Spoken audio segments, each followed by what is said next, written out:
হলো সূরা মুজাদালা, আয়াত নম্বর হলো 12। এই লোকটা গান শুনবে।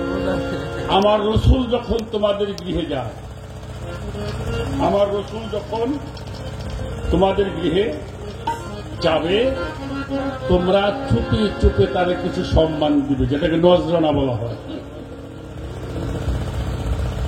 এটা তো আল্লাহর বিধান।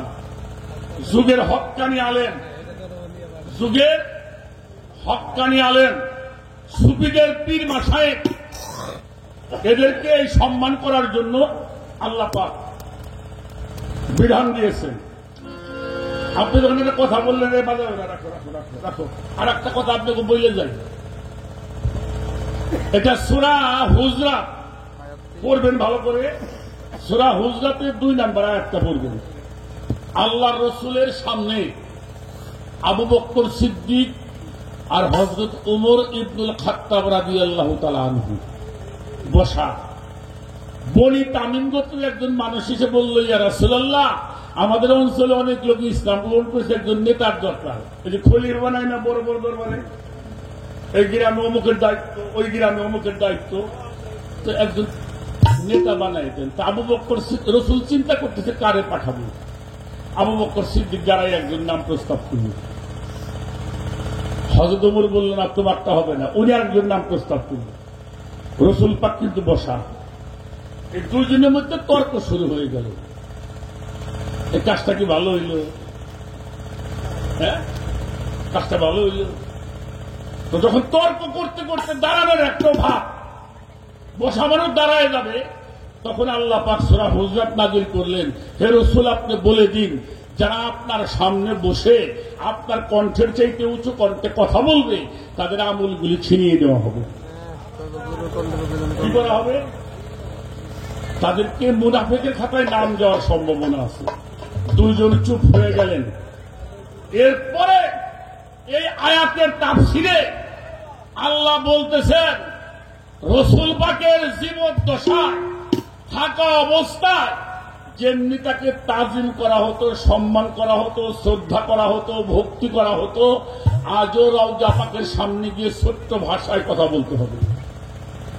ছোট ভাষা, তেমনি আদব, তাজিম, সম্মান, শ্রদ্ধা, ভক্তি জীবদ্দশায় যেমন এখনো রওজা পাকের সামনে গিয়ে তেমনি করতে হবে। কেন করতে হবে? আমার রসুল পাক রওজা পাকের মধ্যে জিন্দা। এই আয়াতের তাফসীর ধরে মুফতি শফি সাহেব, এই চট্টগ্রামের শফি নয়, পাকিস্তানের চিফ জাস্টিস আল্লামা তাকি উসমানের বাবা মুফতি শফি সাহেব যে তাফসীরটি করেছেন, তাফসীরে মারফুল কুরআনকে প্রত্যেক মসজিদ ঘরে আছে। সৌদি থেকে পড়বেন দিছে, হাজিগেরে পুরস্কার দিছিল বাদশাহ ফাহাদ বিন আব্দুল আজিজ। এই আয়াতের তাফসীর ধরে বলছে, যুগের হক্কানি আলেম এবং সুফিদের পীর মাশায়েখ ওলিয়া উলিয়াদের সঙ্গে এমন আচরণ রক্ষা করে চলতে হবে, তাদের মাজারের সামনে গিয়েও এমনি আদব রক্ষা করতে হবে। কেন করতে হবে? তারা আমার রসুলের ওয়ারিস। সুবহানাল্লাহ।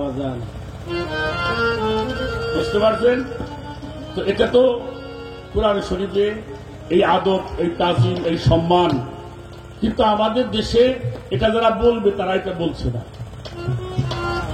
এই শিক্ষাগুলি যদি আমাদের দেওয়া হতো, তাহলে অবশ্যই একজন আলেমকে আমরা সম্মান করতাম কিনা? একজন আলেমকে সম্মান করতাম, একজন জ্ঞানীকে সম্মান করতাম, একজন মাশায়েখকে সম্মান করতাম।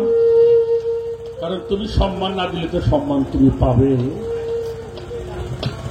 না। যাই হোক, অনেক কথা বলে ফেলছি বাবা, আমার ভালো লাগছে। এই কথাগুলি কিন্তু সবার জন্য প্রযোজ্য, তাই না? যে আলোচনা হইল এটা হিন্দু, মুসলমান, বৌদ্ধ, খ্রিস্টান সবার জন্য। যেই কথায় সমগ্র মানবের কল্যাণ হয় না, ওটা ধর্ম কথা না। ধর্ম কথা সবারই কল্যাণ হয়, আর যে কথায় সমগ্র মানবের কল্যাণ হয় না, সেটা কখনো ধর্ম কথা হতে পারে না। ভালো লাগলো। আমি আমার মন থেকে একটা গান করে শেষ করি।